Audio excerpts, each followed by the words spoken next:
अस्सलाम वालेकुम and welcome back to my channel eat sleep travel. दोस्तों, आप लोगों से रिक्वेस्ट है, प्लीज़ मेरे चैनल को सब्सक्राइब करें, वीडियोस को लाइक और शेयर ज़रूर कर दिया करें और बेल आइकन प्लीज़ प्रेस करें ताकि आपको मेरी वीडियोस की नोटिफिकेशन आती रहें।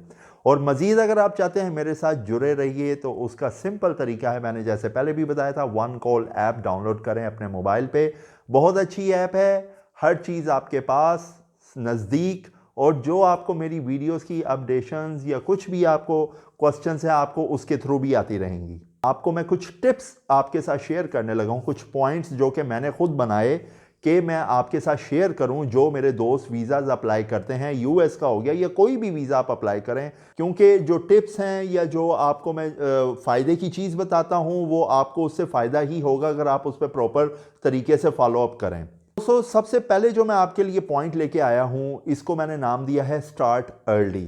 इस पे आपको मैं बताता हूं कि अगर आप कोई भी वीज़ा अप्लाई कर रहे हैं, यूएस का, यूके, कनाडा, ऑस्ट्रेलिया, कहीं का भी आप अप्लाई कर रहे हैं, स्टार्ट अर्ली आपका जो मेरा पॉइंट लाने का मकसद ये है, इसमें आपने प्रिपरेशन स्टार्ट कर देनी है पहले ही, बिल्कुल। क्योंकि देखें, कई कंट्री से अगर आप वीज़ा अप्लाई करें तो कईयों की बैंक स्टेटमेंट की रिक्वायरमेंट है 6 मंथ, किसी की 4 मंथ, किसी की 3 मंथ। कहीं से अप्लाई करें तो कई कंट्रीज़ में आपसे वो साल की भी आपकी बैंक स्टेटमेंट मांग लेते हैं। और आप स्टार्ट अर्ली करेंगे तो आप प्रॉपर प्लान से चलेंगे कि आपने ट्रैवल हिस्ट्री कैसे बनानी है, आपने क्या क्या डॉक्यूमेंट लगाना है। एन टाइम पे जो आप एक परेशानी या मुसीबत में फंस जाएं, उससे बेहतर है कि आप अर्ली स्टार्ट हो जाएं, अपने ऊपर वर्कआउट शुरू कर दें ताकि एन टाइम पे आपको प्रॉब्लम ना हो। अच्छा, पॉइंट नंबर 2 मैंने आप लोगों के लिए बनाया है रिसर्च थोरोली। इसका मकसद ये है कि जब भी आप वीज़ा अप्लाई कर रहे हैं, पहले प्रॉपर तरीके से अंडरस्टैंड करें कि उसको आप किस लिए अप्लाई कर रहे हैं, कौन सी कैटेगरी को अप्लाई कर रहे हैं। उसके लिए पहले एक रिसर्च तो करें ना। अब जैसे ऑस्ट्रेलिया का वीज़ा है, उसके डिफरेंट कैटेगरी है। अमेरिका का वीज़ा है, उसका B1 B2 कैटेगरी है। या आप स्टूडेंट वीज़ा अप्लाई कर रहे हैं, वर्क वीज़ा अप्लाई कर रहे हैं, उसके ऊपर एक प्रॉपर थोड़ी सी खुद भी रिसर्च करें। किसी के ऊपर डिपेंड ना करें। कंप्यूटर आपके सामने है, मोबाइल आपके सामने है, गूगल आपके पास है, सर्च करें, आपको A to Z डिटेल मिल जाएगी। पॉइंट नंबर 3 पे मैंने रखा है कंप्लीट द एप्लीकेशन एक्यूरेटली। अच्छा दोस्तों, ये बहुत इंपॉर्टेंट पॉइंट है। आपने जब एप्लीकेशन बनानी है उसको प्रॉपर पहले स्टडी करें, उसको अच्छे तरीके से पढ़ें, फिर उसको फिलअप करें। आप ऐसा ना करें कि आपको पता कुछ नहीं है, डॉक्यूमेंट आपने कोई कंप्लीट नहीं किया और आप एप्लीकेशन टाइप करने बैठ गए। इसका कोई फ़ायदा नहीं। पहले आप उसको स्टडी करें, एप्लीकेशन को अच्छे तरीके से समझें। अगर कोई आपके लिए बना भी रहा है तो आपके पास भी उसकी जो है प्रॉपर होनी चाहिए डिटेल्स। आपको पता होना चाहिए आप क्या फिल कर रहे हैं। तो आपने उसको अच्छे तरीके से कंप्लीट करके प्रॉपर एक एक चीज़ जो रिक्वायरमेंट है डिटेल देनी है, डॉक्यूमेंट अटैच करने हैं। अच्छा, नंबर 4 पे जो मैं पॉइंट लाया हूं, provide necessary documentations.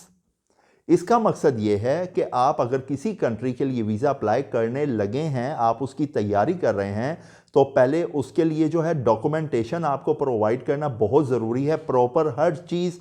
For example, आपका पासपोर्ट, फिर पासपोर्ट की वैलिडिटी। लोगों का ये भी मसला है, वो वीज़ा अप्लाई करने के लिए जब चले जाते हैं उनको एन टाइम पे पता चलता है मेरे पासपोर्ट की वैलिडिटी 6 मंथ से कम है, जिसका फ़ायदा नहीं है। ये इंटरनेशनल लॉ है, मेरी बात याद रखिएगा।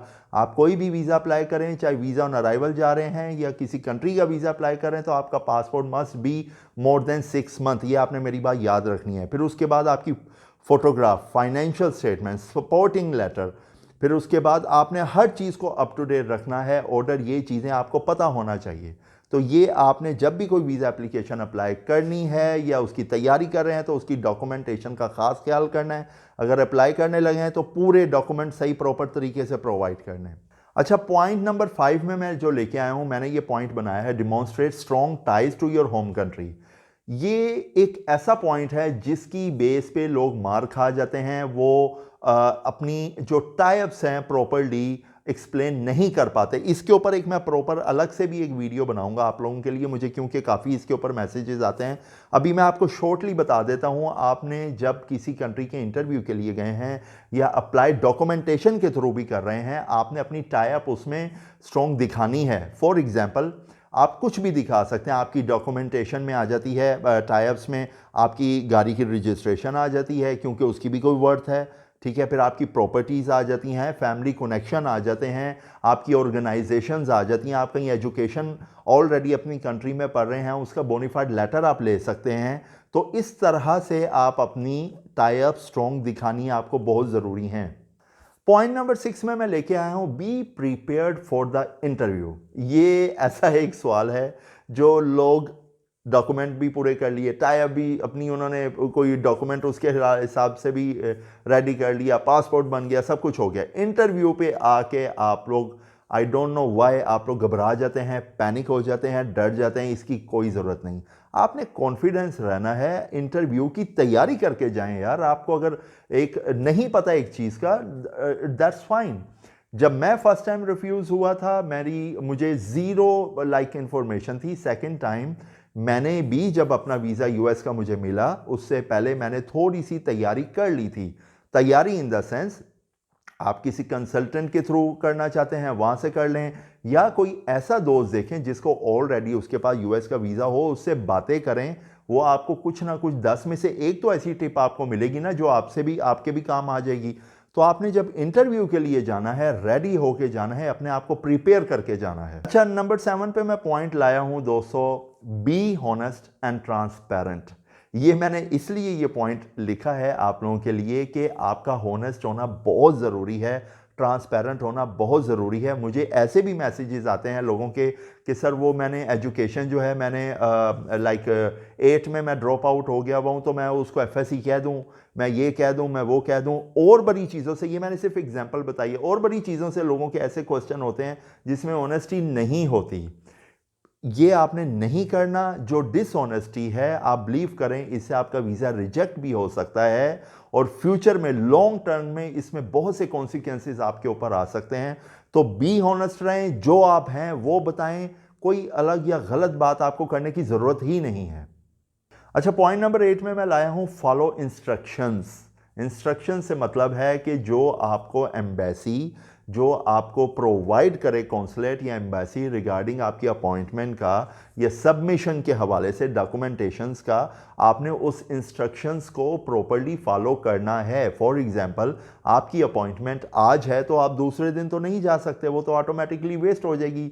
तो इंस्ट्रक्शंस फॉलो करने का मकसद मेरा आपको बताने का है, प्रॉपर टाइम पे फीस जमा कराएं, अपॉइंटमेंट को प्रॉपर तरीके से फॉलो अप करें। ये इंस्ट्रक्शंस को अच्छी तरह ईमेल आ रही है, जा रही है, मैसेज आ रहा है, जा रहा है, किसी भी कंट्री का, आपने उसके ऊपर फॉलो अप करना है प्रॉपर तरीके से और उनकी इंस्ट्रक्शंस को मानना है। अच्छा दोस्तों, पॉइंट नंबर 9 जो मैं लेके आया हूं, स्टे ऑर्गेनाइज्ड। अच्छा, ये मैंने डॉक्यूमेंटेशन के हवाले से भी बात कर रहा हूं और आपके हवाले से भी बात कर रहा हूँ। डॉक्यूमेंटेशन, जब आपने एम्बेसी में जाना है, आपने पूरे तरीके से और डॉक्यूमेंट्स को जो है ना ऑर्गेनाइज करके रखना है। उसको प्रॉपर, जैसे पासपोर्ट की कॉपी आ गई, फ़ोटो आ गई ऊपर, उसके बाद नीचे आपकी सैलरी सर्टिफिकेट, आपका लेबर कॉन्ट्रैक्ट, जो भी डॉक्यूमेंट है, टिकट, होटल रिजर्वेशन या जो भी ऐसा डॉक्यूमेंट जो आपसे रिलेटेड है, वो आपने बड़े तरीके से ऑर्गेनाइज रखना है। और मैं हमेशा बताता हूं कि जब मैं गया था, मैंने 5 उंगलियों में 1 बाय 1 ऐसे अपने डॉक्यूमेंट ऑलरेडी रेडी रखे हुए थे कि ये अगर मेरी फाइनेंशियल के हवाले से कुछ मांगे तो फाइनेंशियल के पेपर मैंने अलग से इधर रखे हुए, तो वो निकाल के मैंने सामने कर दिए। इस तरह आपने प्रॉपर तरीके से ऑर्गेनाइज करना है जब आप यूएस के इंटरव्यू के लिए जाएं, या अगर आप किसी और कंट्री की भी कोई ऑनलाइन सबमिशन वाली भी एप्लीकेशन आप अप्लाई कर रहे हो, उसमें भी प्रॉपर तरीके से ऑर्गेनाइज करना है। ऐसा नहीं पहले सैलरी सर्टिफिकेट, फिर पासपोर्ट लगा दिया, फिर उसके बाद बैंक स्टेटमेंट लगा दी, फिर इंश्योरेंस नहीं। प्रॉपर तरीके से वो आपसे पूछते जाते हैं, पासपोर्ट्स की डिटेल, फिर उसके बाद financial detail, tie up details, इस तरह आपने ऑर्गेनाइज करना है। पॉइंट नंबर 10 दोस्तों जो मैंने बनाया है, ये है seek professional help if needed. अच्छा, ये मैंने इसलिए बनाया है कि अगर आपको कोई परेशानी या कोई मसला आ रहा है तो आप किसी प्रोफेशनल से या किसी एक्सपीरियंस से या किसी कंसल्टेंट से राब्ता करें जिसको इस चीज़ की इंफॉर्मेशन हो। जैसे अगर आप एप्लीकेशन खुद बनाना शुरू कर गए हैं तो आप कई जगह में फंसेंगे। मुझे भी काफ़ी ऐसे मैसेजेस आते हैं, लॉन्ग क्यू की वजह से अक्सर मैं रिप्लाई करना लेट हो जाता हूं, या फिर आपके जो मैसेज इनकम्प्लीट होते हैं जिस वजह से मैं उनको जवाब देते हुए पीछे क्यू में आप फिर मैसेज आपका नीचे चला जाता है, लेट हो जाता है। जब आप कहीं फंसें तो किसी से असिस्टेंस ही ले लें, उससे आप क्वेश्चन करें, उसकी हेल्प ले लें और अपने आप को उस परेशानी में ना डालें, क्योंकि एक गलती आपने कर दी तो बहुत सी प्रॉब्लम हो जाती है। अक्सर मुझे लोगों के ये भी मैसेज आते हैं कि सर वो मैंने एप्लीकेशन में ऐसा लिख दिया तो अब, लेकिन वो तो ऐसा था नहीं, वो बाय मिस्टेक हो गया, या वो मैं अब वो मेरा I change my mind, lot of things. तो इसलिए आप किसी प्रोफेशनल की हेल्प ले सकते हैं जो कि आपके लिए फ़ायदेमंद है। तो दोस्तों, ये जो मैंने आप लोगों के लिए वीडियो बनाई, आप ये मेरे पॉइंट्स को अच्छी तरह फॉलो करें जिस तरह मैंने बताया है। अपने आप को इस तरह एप्लीकेशन को अपने आप को प्रिपेयर करें। इंशाल्लाह यूएस का क्या, किसी भी कंट्री का आप वीज़ा अप्लाई करें, मैं आपको श्योरिटी देता हूँ इंशाल्लाह आपका वीज़ा लगेगा। तो दोस्तों, इसके साथ मुझे इजाज़त दें। हम दोबारा हाजिर होंगे एक नई वीडियो नए टॉपिक के साथ। तब तक के लिए इजाज़त दें। Take care. अल्लाह हाफिज़।